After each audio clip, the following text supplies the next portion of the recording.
Je suis Maître Christian Kohi, commissaire national chargé de la communication des médias au sein de ces partis politiques de l'opposition.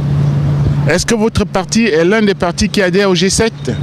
Notre parti se trouve dans l'alternance pour la République. Nous sommes un parti politique de l'opposition affilié à l'alternance pour la République.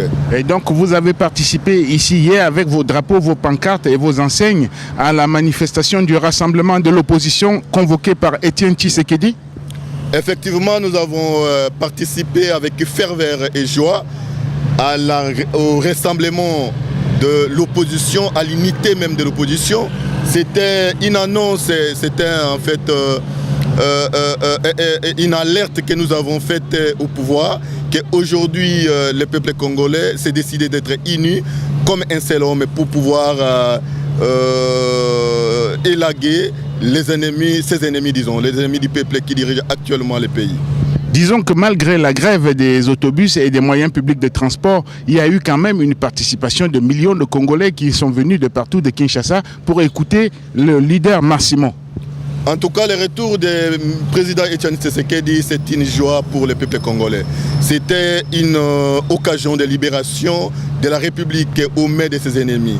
Ça veut dire que les Congolais ont bravé la peur, la frustration, ils ont bravé l'humiliation, ils ont bravé les difficultés de transport, ils ont fait l'effort pour parvenir au lieu de rassemblement. Et vous avez constaté vous-même, messieurs les journalistes, qu'il y avait une joie immense, qui avait une fête, c'était vraiment une fête, c'était une occasion pour annoncer la libération du Congo, c'était une aubaine pour la population, une occasion magnifique pour dire au pouvoir qu'en tout cas, cette fois-ci, trop c'est trop, le Congo a accordé une opportunité que la nature même serait en colère si ceux qui dirigent le pays actuellement ne respectent pas la Constitution.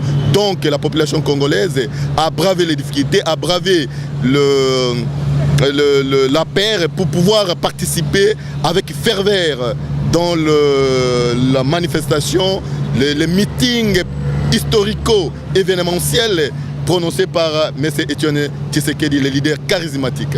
Ici à la place triomphale, hier, il y avait vraiment beaucoup de drapeaux, beaucoup de pancartes. Il y avait un qui, d'une manière ou d'une autre, paraissait plus ou moins toujours à côté d'Étienne Tshisekedi, c'est Moïse Katumbi. Est-ce que vous pensez qu'il a quelque chance, lui, de devenir président de la République, malgré les déboires judiciaires?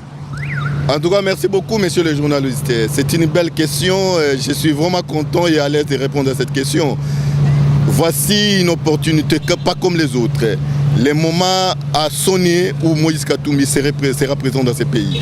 Donc moi qui suis du CONAD, qui est le parti des conservateurs de la nature et démocrate, ce parti a adhéré pour la soutenance, le soutien, nous accordons notre soutien à M. Moïse Katumbi comme pour sa candidature à la présidence de la République.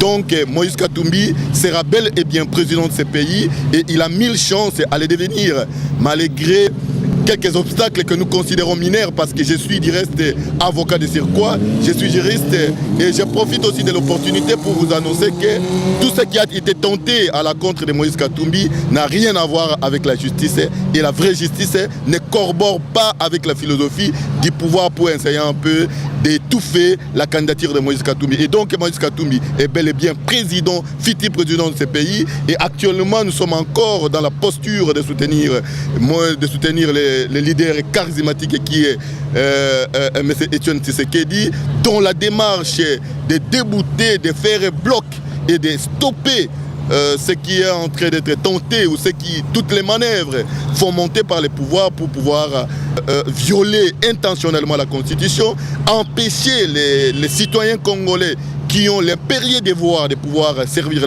leur pays. Donc Moïse Katumbi a notre totale et notre entière confiance et nous en avons vraiment, nous sommes fiers de lui et il sera président de ce pays dans un avenir proche. Je profite aussi de l'occasion pour vous dire que l'exil, la prison pour un politicien, un leader comme Moïse Katumbi, ce sont des antichambres du pouvoir. Donc le pouvoir en place fait la campagne pour Moïse Katumbi parce que le fait de l'empêcher à accéder à la magistrature suprême dont il a la légitimité, parce qu'aujourd'hui, la population congolaise dans son ensemble lui accorde son soutien. Donc, Moïse Katumbi doit revenir dans ces pays et que parler par rapport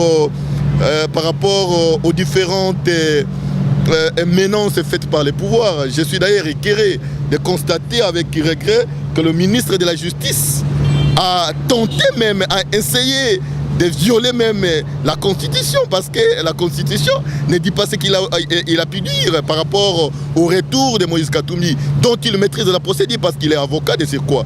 Donc parler qu'on peut arrêter un condamné par défaut sans avoir épuisé la procédure, et surtout que l'affaire est en cours d'instance, ça veut dire que Moïse Katumbi, sans avoir été préalablement, je le dis, notifié à personne comme la loi l'exige, ces avocats ont interjecté appel, et à ce jour, la décision est suspensive et ne produit pas ses effets par ricochet. Donc, M. Moïse Katumbi est libre et il sera libre, et c'est une affaire qui ne le concerne pas, parce que j'en ai parlé dans différentes chaînes de la place. Je vous remercie beaucoup. C'est moi qui vous remercie de m'avoir accordé cette opportunité, et je dis au peuple congolais mon dernier mot pour cette fois-ci. Je dis au peuple congolais de pouvoir rester éveillé et vigilant, à ne pas se laisser emporter par des manœuvres fomentées par les pouvoirs actuellement, que j'attends murmurer, soi-disant les référendums, soi-disant patati patata. Voilà aujourd'hui une campagne qui s'est faite pour l'enrôlement qui, à mon humble avis, n'aurait pas eu lieu, parce que le peuple congolais n'a pas besoin d'une quelconque campagne pour s'enrôler et pour aller aux élections. Parce que c'est ça le souhait le plus cher, c'est d'aller aux élections dans les délais constitutionnels, et nous restons en tout cas persistants et résistants que les élections doivent être liées dans les délais constitutionnels. Dans le cas contraire, nous serons dans une situation où nous allons tomber dans une transition, et cette transition ne doit pas être dirigée par ceux qui animent les institutions actuellement.